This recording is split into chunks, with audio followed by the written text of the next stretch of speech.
तो दोस्तों आप सभी का स्वागत है एक बार फिर से आपके अपने YouTube चैनल पर। आज की बड़ी खबरें, मुख्य समाचार आप सभी लोगों के लिए लेकर आए हैं। इस एक वीडियो में आप तक पहुंचाएंगे बड़ी खबरें। क्या कम बैक करने की तैयारी में है वसुंधरा राजे? राजस्थान बीजेपी में बड़ा घमासान, बड़े बदलाव के मिल रहे संकेत। वहीं यूपी में भी बड़ा परिवर्तन होने वाला है। मुख्यमंत्री का चेहरा कौन होगा उत्तर प्रदेश में, आगे जानते हैं। और भी बड़ी खबरों को शामिल किया गया है इस एक वीडियो में। दूसरी तरफ अगर आप भी मानते हैं कि आज नहीं तो 6 माह बाद इंडिया गठबंधन जरूर सरकार बनाएगा केंद्र में, तो एक लाइक वीडियो को जरूर कीजिएगा, कमेंट बॉक्स में जरूर लिखिएगा hashtag we support India. Rajasthan में बीजेपी को बड़ा झटका लगा। लोकसभा चुनाव में उसकी सीटें बहुत कम हुई। खास तौर से राजस्थान, उत्तर प्रदेश में तो बीजेपी को मुंह की खानी पड़ी। कम बैक की तैयारी में है पूर्व सीएम वसुंधरा राजे। लोकसभा चुनाव से बदल चुके हैं समीकरण। मोदी कैबिनेट में राजस्थान से 4 सांसदों को जगह मिली। वहीं इन्हें मंत्री बनाया गया है सिर्फ गजेंद्र सिंह शेखावत और भागीरथ चौधरी को। पहले अटकलें लगाई जा रही थी कि पूर्व सीएम वसुंधरा राजे के बेटे दुष्यंत सिंह को मंत्री बनाया जाएगा। दुष्यंत झालावाड़ संसदीय क्षेत्र से लगातार 5वीं बार सांसद बने, लेकिन पीएम ने इनकी तुलना में गजेंद्र सिंह शेखावत को तवज्जो दी। सियासी जानकार इसके अलग अलग मायने निकाल रहे हैं। राजनीतिक विशेषज्ञों का कहना है लोकसभा चुनाव में खराब प्रदर्शन पर भजनलाल शर्मा हटाए जा सकते हैं। वसुंधरा राजे की वापसी हो सकती है राजस्थान में। शायद यही वजह है कि वसुंधरा राजे के बेटे को मंत्री नहीं बनाया गया। वसुंधरा राजे कैंप के नेता फिलहाल खामोश हैं, कोई बयान नहीं दे रहे। वहीं सियासी जानकारों का कहना है कि कांग्रेस ने बीजेपी से 11 सीटें छीन ली हैं। बीजेपी को सियासी तौर पे यहाँ पे बड़ा नुकसान हुआ है। माना जा रहा है अब जल्द ही भजनलाल शर्मा मंत्रिमंडल का विस्तार भी होगा। माना जा रहा है कि कई वरिष्ठ विधायकों को जगह मिल सकती है, यहाँ तक कि मुख्यमंत्री भी बदले जा सकते हैं राजस्थान में। आप सभी को बताते चलें, यूपी में भी कुछ इसी प्रकार के समीकरण बनते दिख रहे हैं। योगी आदित्यनाथ इनके नेतृत्व में यहाँ पे बीजेपी का अब तक का सबसे खराब प्रदर्शन रहा और माना जा रहा है कि इन पर भी इस्तीफे का दबाव है। जल्द ही उत्तर प्रदेश में भी बीजेपी बड़ा परिवर्तन कर सकती है। नए सीएम का यहाँ पे नाम जल्द ही सामने निकल के आ सकता है इन दो बड़े प्रदेशों से, एक उत्तर प्रदेश एक राजस्थान। यहाँ पे बीजेपी में घमासान लगातार देखने को मिल रहा है। आप सभी को बताते चले, अभी 4 जून को नतीजे आए लोकसभा चुनाव के। कुछ राज्यों के विधानसभा चुनाव यहाँ पे हुए थे, उपचुनाव के नतीजे भी आए साथ में ही। वहीं चुनाव आयोग ने 7 राज्यों की 13 विधानसभा सीटों पर उपचुनाव का ऐलान किया है। 10 जुलाई को मतदान होगा।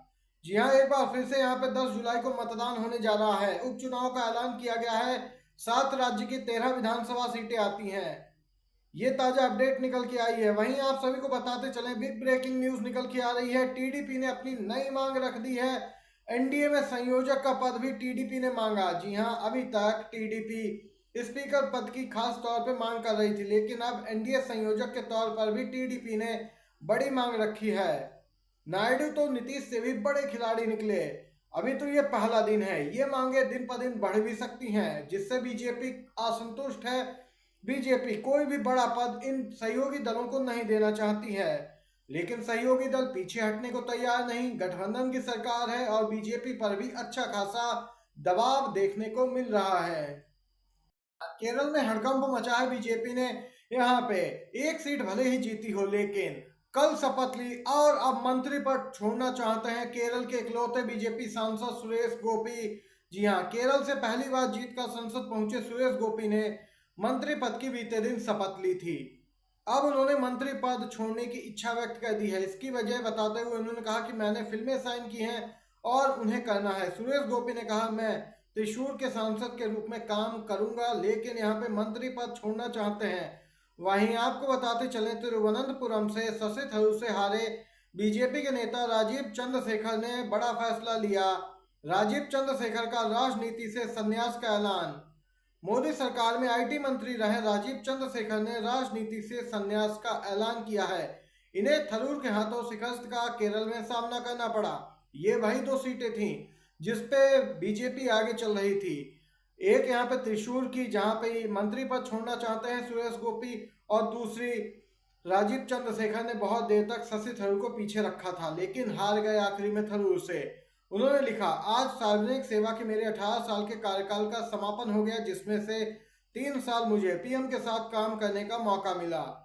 देख सकते हैं यहाँ पे ताजा अपडेट निकल के आई है। बीजेपी के बड़े नेता ने संन्यास का ऐलान कर दिया है। क्या अंदर ही अंदर पक रही है खिचड़ी? जी हाँ, आप सभी को बताते चले, टीडीपी को रिझाने की हो रही पूरी तैयारी। कांग्रेस के चाणक्य कहे जाने वाले कर्नाटक के deputy CM DK Shivakumar ने की है टीडीपी अध्यक्ष चंद्रबाबू नायडू से बात। अकेले में ले जाकर क्या बात हुई होगी ये भी फिलहाल अभी जानकारी नहीं है, लेकिन आने वाले 6 महीनों में बड़ा उलटफेर देखने को मिल सकता है। कांग्रेस के चाणक्य कहे जाते हैं डीके शिव कुमार।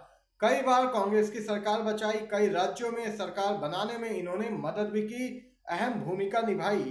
स्पष्ट है आने वाले समय में एनडीए में बड़ा हड़कंप मच सकता है। दूसरी तरफ नीतीश कुमार को इंडिया गठबंधन ने प्रधानमंत्री के पद का ऑफर दिया था, जिसपे पूर्णिया से निर्दलीय सांसद के रूप में जीते पप्पू यादव।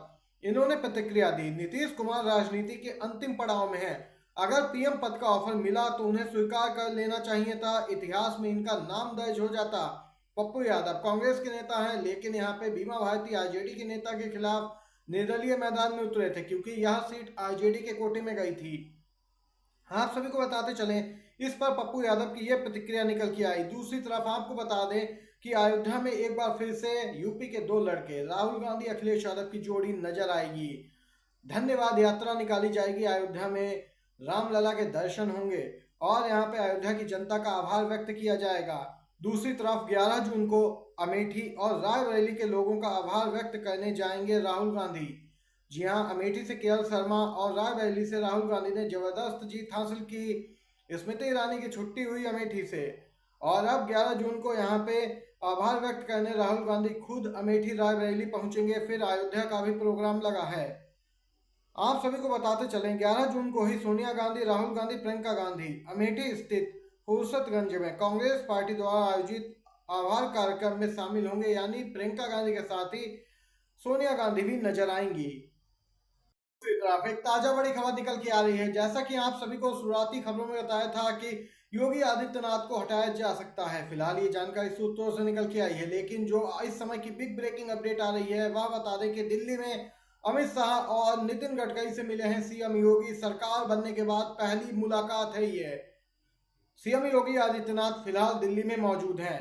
अमित शाह, जेपी नड्डा से भी इनकी मुलाकात हुई है। चुनाव परिणाम के बाद शाह, नड्डा और नितिन गडकरी से पहली मुलाकात, कई अन्य वरिष्ठ नेता यहाँ पे मुलाकात कर रहे हैं। देख सकते हैं उत्तर प्रदेश की राजनीति में इंडिया गठबंधन ने जो बड़ा अहम परिवर्तन करके दिखाया है वह सीधे तौर पर बीजेपी के लिए बड़ा झटका है।